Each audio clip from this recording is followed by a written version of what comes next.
Hello, Motive Companies. It's Jeremiah with your safety team, bringing you another safety training.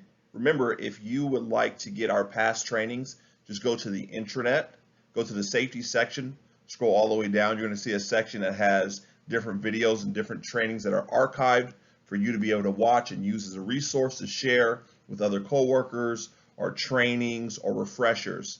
You can also go to Motive Safety, which is our YouTube channel. Go ahead and check that out. If you want to, go ahead and search Motive Safety and you should be able to find it. And I will have a link up on the intranet as well.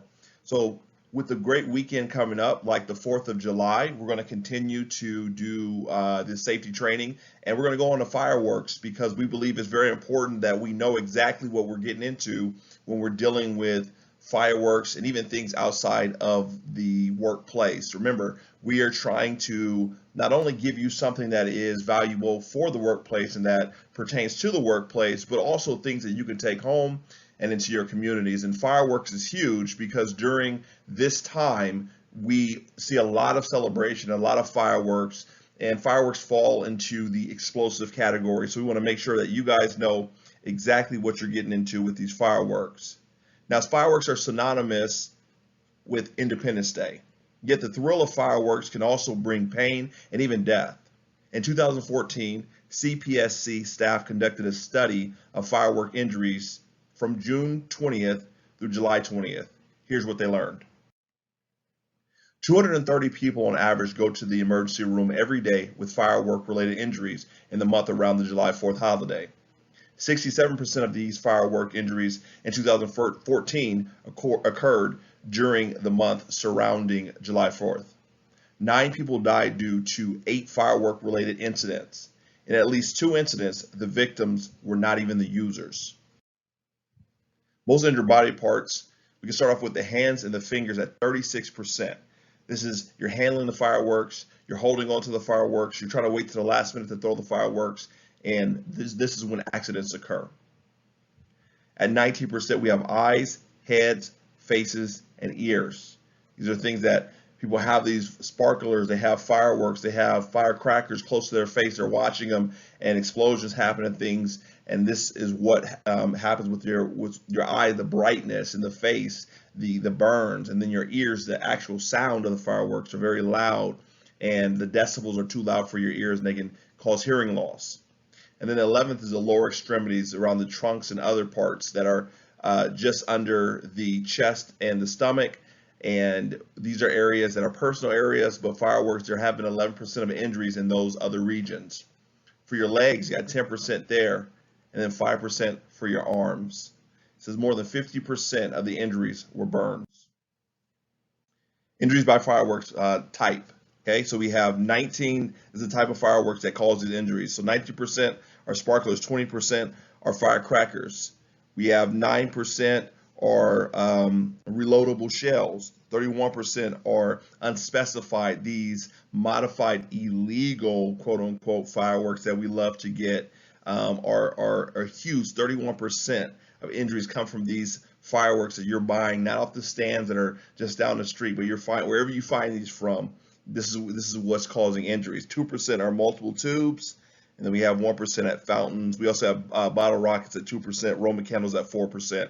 So you see, there is a lot of different types of fireworks and fire categories, but each of them has a type. And the crazy part is the sparklers. Nobody would have thought that sparklers would be 19% because they seem very safe, but we'll soon learn that sparklers have the ability to cause some severe burns if not used properly. Injuries by age. Now look at this diagram, and I want to see if you thought the same thing that I did. So the lowest at 9% is the ages of 0 to 4. Anyone from the ages, baby is a couple of months to 4 years old should not handle a firework, period, unless, maybe a sparkler for a 4-year-old, and maybe, you weren't watching the 4-year-old, but for the most part, young children shouldn't have fireworks. Then 5 to 9, which is still pretty young, you climb up to 15%. Again, this is younger children should not have these, these explosives, these fireworks. They should be able to see you doing and setting them up and holding them, but they should never be the ones who are, holding or lighting a firework. 10 to 14, you're getting kind of in that, older age, 10 to 14, 11%. it's not, you're old enough to know not to hold on to a firework, but still, 10's a little young. 14, you should know for sure. Then 15 and 19, you got 12%. Again, these are ages where you would, my thought is that this was going to be the age range where you would see a lot more injuries. You would see a lot more. I thought this would be the majority of the injuries would be in the 15 and 19 range. Then you go to 20 to 24 range at 11%. So again, it's from 10 to 24, it's pretty much the same, 11 to 12%. But then at 25 to 44, it shoots up to overwhelming 34%.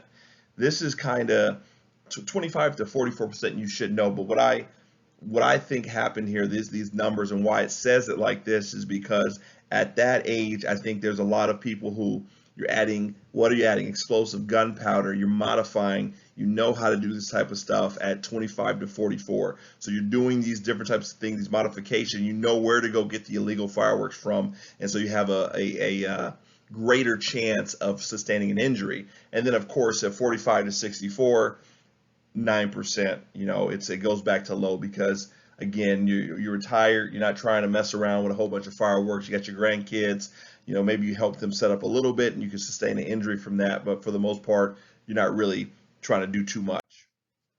So injuries by gender. So females were injured more often at a public fireworks display at 26%. And I think this is because these injuries occur I've seen some YouTube channels where they're lighting fireworks and then whoever's doing the show, the fireworks fall over and they shoot into the crowd, or it's something like that. Or maybe there is a brother or a cousin or a husband who is setting up fireworks or whatnot, and maybe they knock it over or they cause an injury to their counterpart. And maybe that's the reason why it's so much lower than the male side. The 74% males were most injured from fireworks, sparklers, bottle rockets, novelty devices, Roman candles, and reloadable shells. Basically, they're saying that any type of explosive, any type of firework you can think of, males were hurt by because it's part of our, we want a firework, something blows up. And so I think it's just natural for, males to be around fireworks, to be around their friends and to try to do something a little bit more daring and hold on to that firework a little bit longer, and they know they should have got rid of it, or, hey, I know I just lit it and it went out, the fuse looks like it went out. I know I shouldn't pick it up, but I'm gonna try to relight it really quick. I think we're a little bit more, people would say crazy, other than daring, but I think that probably explains why it's such a huge difference in the numbers between the genders. So closing, firework safety tips. Never allow children to play with or ignite fireworks.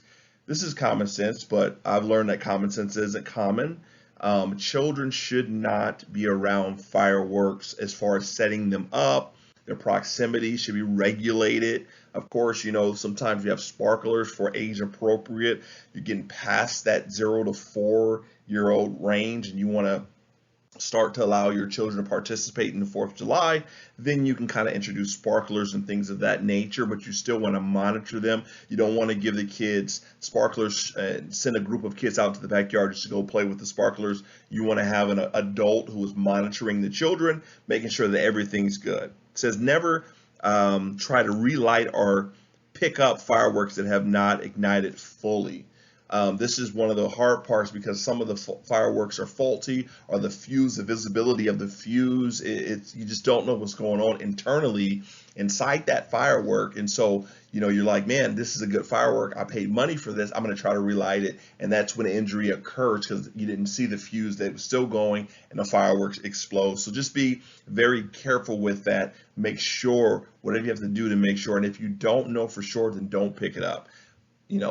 Get away from it, kick to the side, whatever you need to do, go to the next firework, get it out of, douse water on it, whatever, eliminate that from even being a hazard to yourself or anyone else. And speaking of that, keep a bucket of water or a garden hose handy just in case of fire or other mishaps. And that's something you always want to do. You don't want to it's just like if you're in a forest and you're having a campfire, you're not just stomping the fire out, you're not just, blowing the fire out, you're dousing it with water. You're making sure, have a bucket there with water in it. It doesn't have to be filled up to the brim with water, but enough where you can pick up the fireworks, throw those in there once they've already been ignited, they're already done. You could throw, you just don't want any opportunity for something else to ignite or anything to happen. Or let's say a firework does fall over and it shoots out and it hits the grass and you need water immediately, or maybe somebody's clothes catches on fire and you can just douse them with that water. It is very important to have that water near you, or garden hose, excuse me. Make sure fireworks are legal in your area before buying or using them. And it's important because of this. I live in California and it's very dry and we have a lot of fires out here and whatnot. And so it's not always just based off of, do you have an injury, or is it safe for you as far as the amount of power it has? But there are some fireworks that are a little bit more, they have a tendency that they can catch fire and catch grass on fire, things of that nature. And the last thing you want to do is start a wildfire or start a fire in your neighborhood because you had a fire, some fireworks that weren't legal. Like they knew that this firework in this atmosphere would cause a fire. Let's see, light fireworks one at a time, then move back quickly. Okay, so trying to do this grand finale, I know it's beautiful when we see when you go to a fireworks show and then they at the very end they do a grand finale and they shoot up all those fireworks, and it's amazing, it's beautiful. Those are professionals, they've done this before. They're firemen on standby and paramedics on standby. They have everything that they need in order to get whatever may happen under control. When you try to show off and I'm gonna string and tie all the fuses together and I'm going to hold on to it as long as I can. Okay, you held on to it for 4 seconds. I'm gonna hold on to it for 6 seconds. You're creating a bad situation for yourself and for those around you. It is very important just to get rid of those quickly. So as soon as you light that fuse, set it down where you're going to set it down. Take the time at least to set it down properly. Don't throw it at anybody. Don't throw it into the grass. Set it down wherever you're going to set in the open area on pavement, and let everybody back up and watch the firework. Don't hold on to it. There's a lot of injuries and things. I believe a couple of years ago, I think it was Jason Pierre-Paul. You can Google his name. He was holding on. He's a football player. I believe he was on the New York City Giants at the time, and he held on to a firework for too long. I don't know if it was an M80 or a firework that packed a lot of punch, and it literally, you don't see it in action, but they do have pictures on Google of his hand, and 3 of his fingers are completely to the bone, just the white bone of his hand, and then there's flesh that's pretty much just kind of hanging on for dear life.